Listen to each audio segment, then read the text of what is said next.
চটজলদি মুখরোচক কিছু খেতে ইচ্ছে করলে কিন্তু আপনারা ময়দা আর ডিম দিয়ে এই রেসিপিটা বানিয়ে নিতে পারেন। চটজলদি তৈরিও হয়ে যাবে আর খেতেও কিন্তু অসাধারণ হয়। একবার খেলে বারবার খেতে ইচ্ছে করবে। এর জন্য প্রথমেই নিয়ে নিচ্ছি ময়দা। আপনারা চাইলে এটা আটা দিয়েও করতে পারেন, তবে ময়দা দিয়ে করলে বেশি টেস্টি হয়, তাই আজকে ময়দা দিয়েই বানাচ্ছি। এক বাটি ময়দার সাথে শুধুই নুন এখানে মিশিয়ে নিচ্ছি, আর কিন্তু কোনো কিছুই দিচ্ছি না। নুন আর ময়দাটা শুকনো অবস্থাতেই প্রথমে ভালো করে মিশিয়ে নেব একটা বিটারের সাহায্যে। তারপর অল্প অল্প করে ব্যাটার দিয়ে একটা ঘোল তৈরি করে নিতে হবে ময়দার।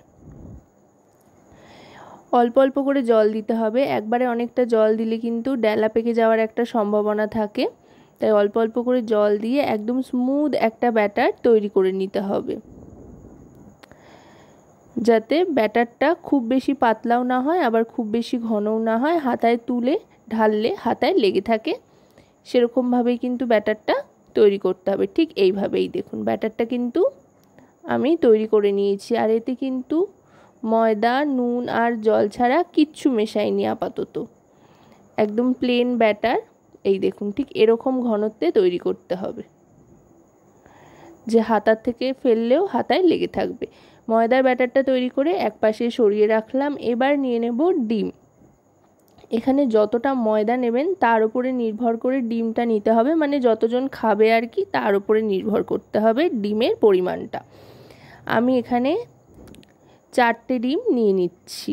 আপনারা যদি বেশি করে বানাতে চান তো বেশি ডিম নেবেন, আর যদি কম করে বানাতে চান তো কম ডিমও নিতে পারেন। এবার এই ডিম 4টেকে ভালো করে ফেটিয়ে নেব। ডিমের যে কোনো রেসিপির ক্ষেত্রে কিন্তু ডিম যদি, মানে কাঁচা ডিমের রেসিপি বানানোর ক্ষেত্রে যদি ডিমটাকে খুব ভালো করে ফেটিয়ে নেওয়া যায় তাহলে কিন্তু ডিমের যে ফুসফুসে ব্যাপারটা সেটা কিন্তু অনেক গুণ বেড়ে যায়, আর ডিমটা রান্না করার সময় অনেকটা ফুলে ফুলে ওঠে, যেটা কিন্তু দেখতেও ভালো লাগে আর খেতেও অনেক বেশি টেস্টি হয়। এবার এর মধ্যে দিয়ে দিচ্ছি পেঁয়াজ কুচি। পেঁয়াজটা একটু বড় বড় করে কেটেছি যাতে খাওয়ার সময় বেশ একটু মুখে পড়ে আর দেখতেও সুন্দর লাগে, একটু ডুমো ডুমো করে তাই কেটে নিয়েছি মাঝারি মানের করে। এবার দিয়ে দিচ্ছি লঙ্কা কুচি। লঙ্কার পরিমাণটা আপনারা আপনাদের স্বাদ অনুযায়ী কম বেশি করে নিতে পারেন। এবার দিয়ে দিলাম খানিকটা ধনেপাতা কুচি। এবার সবটা আরও খানিকক্ষণ ভালো করে ফেটিয়ে নেব। ফেটিয়ে নেওয়ার পর এবার এই ডিমের গোলার মধ্যে একে একে দিয়ে নেব পরিমাণ মতো নুন।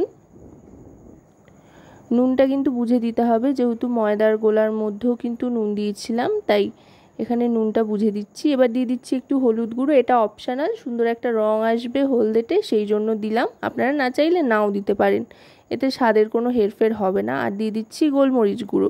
চেষ্টা করবেন গোলমরিচ গুঁড়োটা দেওয়ার, তাহলে সুন্দর একটা ফ্লেভার আসবে। নুন, গোলমরিচ আর হলুদ গুঁড়ো দিয়ে ডিমটাকে আবার একবার ভালো করে মিশিয়ে নিচ্ছি। ব্যাস, দুটো গোলাই কিন্তু তৈরি হয়ে গিয়েছে, ওইদিকে ময়দার গোলা আর এদিকে ডিমের গোলা।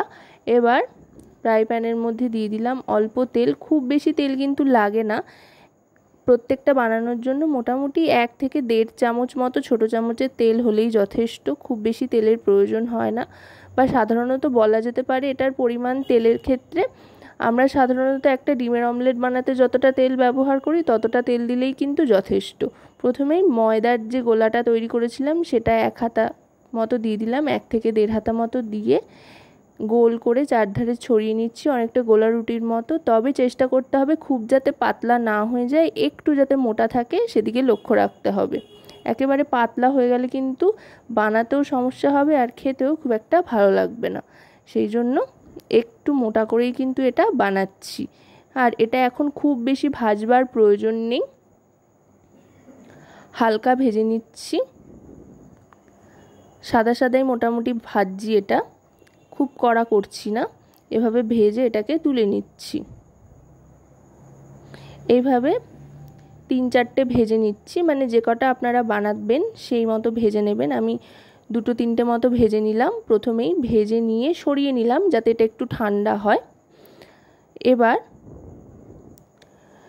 দিয়ে দেব ডিমের গোলাটা। কড়াইটা কিন্তু বেশ তেল তেলে রয়েছে, মানে ফ্রাই প্যানটা, সেই জন্য আর এখন আলাদা করে তেল দিচ্ছি না, যেহেতু আগে ওই ময়দার গোলা রুটিগুলো ভেজে নিয়েছিলাম সেই জন্য। এবার ডিমটা দিয়ে দিলাম 1 হাতা মতো, দিয়ে চারধারে ছড়িয়ে নিচ্ছি একই রকম গোল করে। এবার ডিমের একটা পিঠ যে একটু শক্ত হয়ে আসবে, বুঝতে পারবো ওপরটা শুকিয়ে শুকিয়ে আসছে, তখন কিন্তু একটা গোলা রুটি নিয়ে এইভাবে ডিমটার ওপরে দিয়ে দেবো, দিয়ে একটু অপেক্ষা করব। ডিমের সাথে কিন্তু এটা আটকে যাবে যেহেতু একটা পিঠ কাঁচা ছিল। এবার এটাকে ভালো করে এপিট ওপিট করে বেশ কড়া করে ভেজে নিতে হবে। এবার কিন্তু বেশ একটু লালচে করে ভেজে নিতে হবে যাতে চারধারটা বেশ একটু মচমচে হয়। ডিম আর রুটি দুটোই ভালো করে ভেজে নিতে হবে। এইভাবে কিন্তু আপনারা যে কোনো সময় মাখা বেলার ঝামেলা ছাড়া ডিম পরোটা বানিয়ে নিতে পারেন, যেটা খেতে অসম্ভব সুস্বাদু হয় আর ফট করে দেখলে কিন্তু মনে হবে যে এটা ডিমের অমলেট। এইভাবে আমি দুদিকটা ভালো করে ভেজে নিচ্ছি। আশা করব রেসিপিটি আপনাদের ভালো লাগবে। ভালো লাগলে অবশ্যই রান্নাবাটি চ্যানেলটিকে সাবস্ক্রাইব করে লাইক শেয়ার কমেন্টের মাধ্যমে আমাদের পাশে থাকবেন আর পাশে থাকা বেল আইকনটি অন করে দেবেন সবার আগে সমস্ত রকম নতুন রান্নার নোটিফিকেশান পাওয়ার জন্য। এবার আমি সার্ভ করে দিলাম। এটা কিন্তু শুধু শুধুই খাওয়া যায়, না তরকারি না কোনো সস কেচাপ কিচ্ছুর প্রয়োজন হয় না। চটপট বানান বাড়িতে আর পটাপট খেয়ে নিন।